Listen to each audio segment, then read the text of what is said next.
Dios los bendiga, soy el pastor Gilberto Gutiérrez de la Iglesia Bautista Oreb de México DF. Me da mucho gusto saludarlos en este 29 de enero 2020. Apocalipsis para niños en nuestra serie, estamos en el devocional número 29, con una enseñanza basada en Apocalipsis 3:11 al 6, una oportunidad para vivir. Este es el devocional número 4. Seguimos estudiando el mensaje del Señor a la iglesia de Sardis.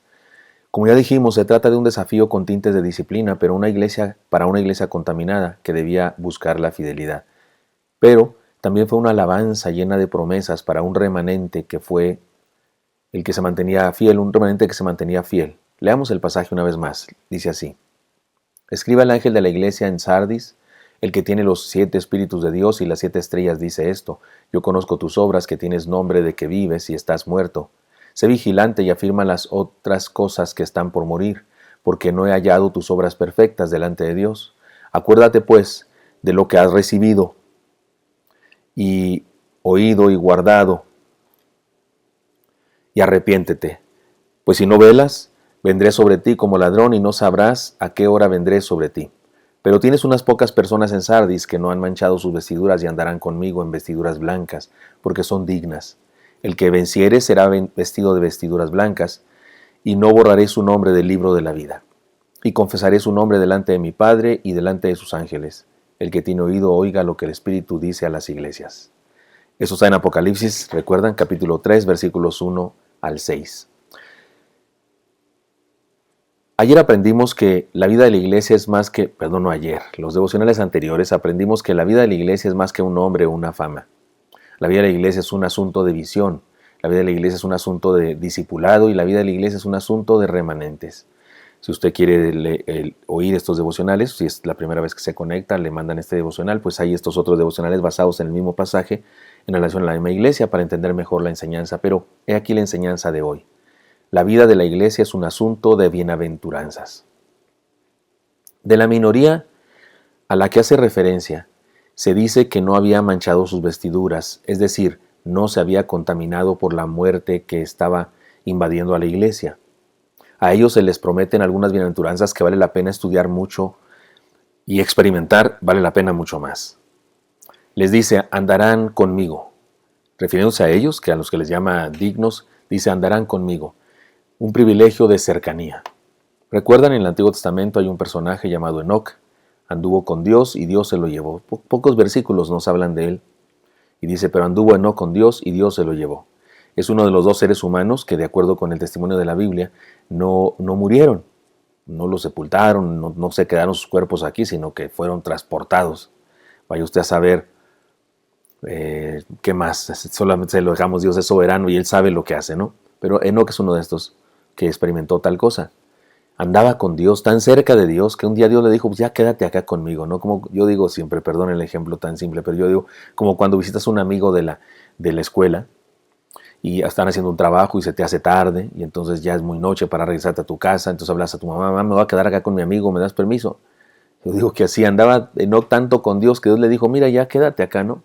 Y no murió, sino que lo traspuso Dios. Pues tiene que ver con andar con Dios aquello de Enoc.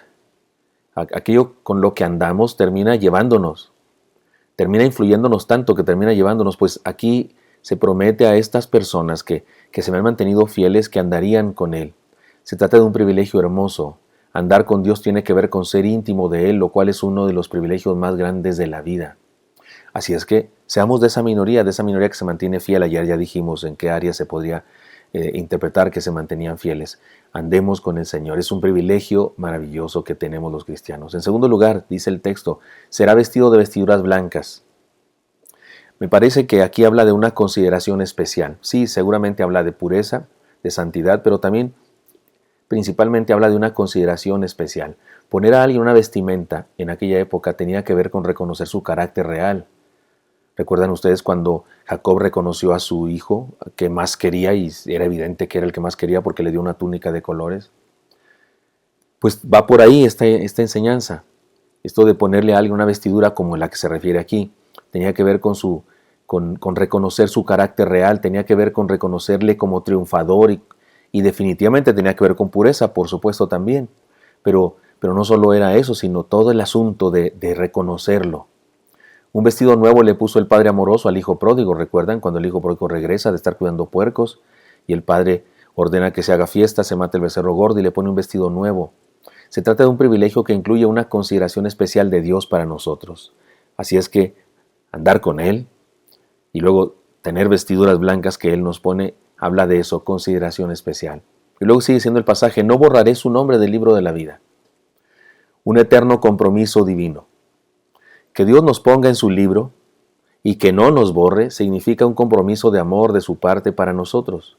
Ahora, posiblemente algunos estarán pensando cuando ven este texto, discutirán y es lo que quieren saber. Quiere decir entonces que sí se pueden borrar los nombres, que una vez escrito el nombre de alguien para salvación, Dios lo puede borrar si Él quiere porque te portas mal o lo que sea. Si así fuera, oiga, sería un borradero bárbaro, el libro de la vida estaría todo borrado, tendría liquid paper por todas partes, tendría rayones por todas partes porque de repente usted y yo decimos que amamos a Dios, nos entregamos, nos consagramos, pero luego le fallamos otra vez, nos borran. No es la idea. Aquí no está hablando Dios de eso, no está manejando ese tema, está solamente diciéndole a los cristianos de aquella época de una manera contundente que su compromiso es eterno.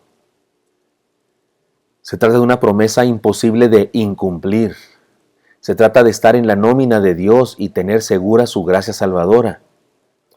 Y para pronto significa que aquellos que andaban con Él, aquellos que eran dignos, aquellos pues eran salvos, no podían ser borrados, porque justamente por eso, porque de veras estaban convertidos, porque de veras eran hijos de Dios, porque de veras habían sido transformados. Pero sigue diciendo el pasaje, confesaré su nombre delante de mi Padre y delante de sus ángeles. El mismo Señor se encargará de mencionarnos ante el Padre. ¿No es fantástico eso? Cuando alguien te presenta, hay gente que se emociona de haber ido a hablar con el presidente o con un artista o con un jugador.